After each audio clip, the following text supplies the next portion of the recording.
જય શ્રી કૃષ્ણ. જાગૃતિ રસોઈમાં તમારું સ્વાગત છે. આજે હું ફરસી પૂરી બનાવવાની છું, પણ ફરસી પૂરી મેંદાના નહીં, ઘઉંના લોટની જ બનાવવાની છું. હવે સાતમ આઠમ આવે છે એટલે બધી પૂરી બનાવવાની.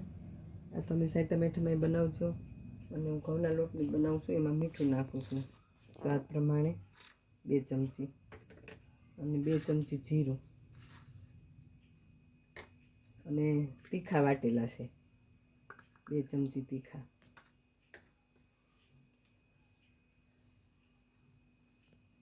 અને હવે મોણ માટે તેલ નાખું છું. તેલ મેં ગરમ કરીને નાખ્યું છે.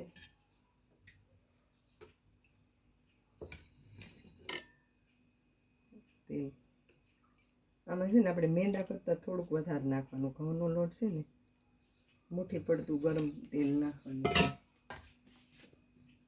જો આવી રીતના મુઠ્ઠી પડતું તેલ, હજી મારે થોડુંક ઓછું છે, થોડુંક નાખી દઉં, અડધો ચમચો. અને આમાં રવો નાખી શકાય. હું ત્યાં રવો નથી નાખતી, રવાવાળી બહુ સરસ થાય છે પૂરી.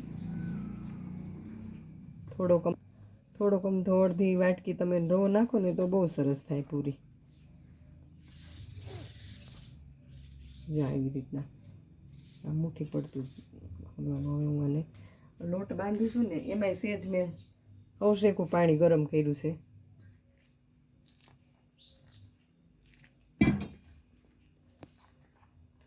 અને આપણે આ કઠણ લોટ રાખવાનો છે, રોટલી પરોઠા કરતાંય કઠણ. ભાખરીથી થોડોક ઓછો એવો કઠણ જ તે, તો જ ફરસી પૂરી સારી બનશે આપણી. આમાં પાણી કેટલું જોઈએ તો હું ન કહી શકું, કારણ કે કોઈના ઘઉં જૂના નવા હોય પાણી ઓછું વધારે પીવે, એટલે પાણી આપણે આપણા પ્રમાણમાં જ નાખવાનું. લોટ થોડોક સહેજ કઠણ બાંધવાનો. ત્યારે મેંદાનો કોઈ ન ખાય લોટ અત્યારે પૂરી, એટલે મેંદા જેવી જ આ બને તો ઘઉંના લોટની સારી પૂરી.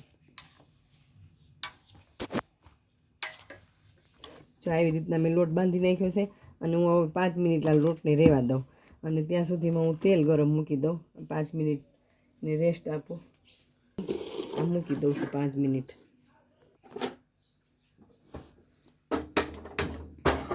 તેલ મૂકી દઉં.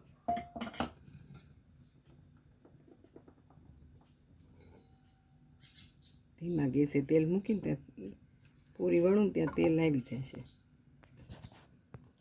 હવે આ 5 મિનિટ થઈ ગઈ છે ને, હવે હું આ લોટને પૂણવી નાખું, થોડુંક તેલ જ નાખી. અને તેલ મેં ગરમ કરવા મૂકી દીધું છે.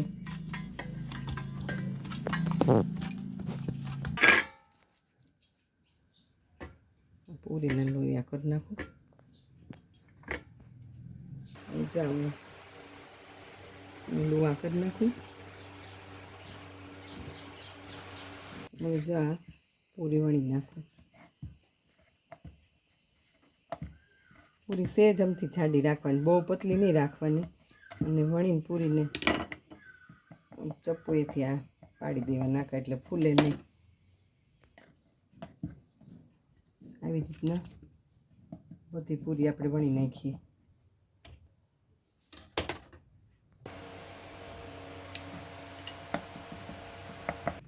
હવે જો આપણી બધી પૂરી વણાઈ ગઈ છે અને તેલ આવી ગયું હતું, એટલે મેં ઘડી ગેસ બંધ કરી દીધો છે. હમણાં ગેસ ચાલુ કરી નાખું. તેલ આવી ગયું છે એટલે પછી તળી નાખું. હવે આપણું તેલ આવી ગયું છે ને, પૂરી નાખી દઉં.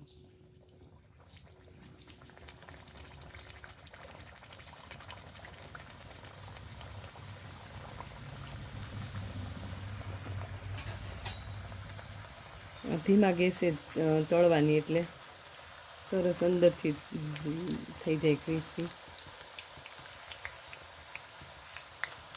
ને બદામી કલરની, આછો બદામી કલરની થાય ને એટલે પછી લઈ લેશું.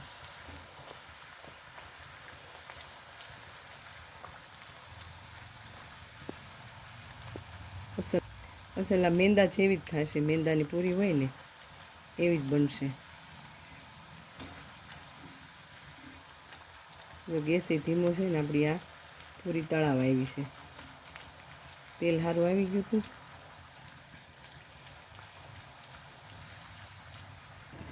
આપણી આ પૂરી તળાઈ ગઈ છે.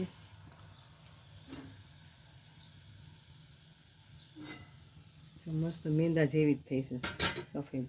હવે આ બીજો ખાંડ નાખી દો.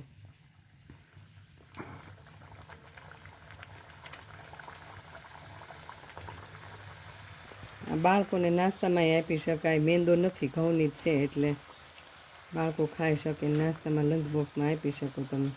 સવારમાં આપણે ચામાં પણ નાસ્તામાં લઈ શકાય. અમે તો સાતમ આઠમમાં પૂરી કરી, ઘઉંની વધારે કરી, મેંદાની ઓછી કરી, આ જ વધારે કરી. તો આપણે આ બીજો ખાણી થઈ ગયો છે પૂરીનો.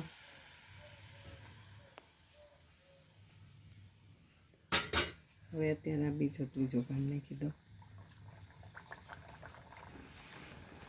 હવે આ મારી બધી પૂરી તૈયાર છે. અમારી આ તમને રેસીપી ગમે તો લાઈક ને શેર કરજો. કોઈ નવા કોઈ જોતા હોય તો સબસ્ક્રાઈબ જરૂર કરજો, એટલે મારી નવી રેસીપી તમને જોવા મળે.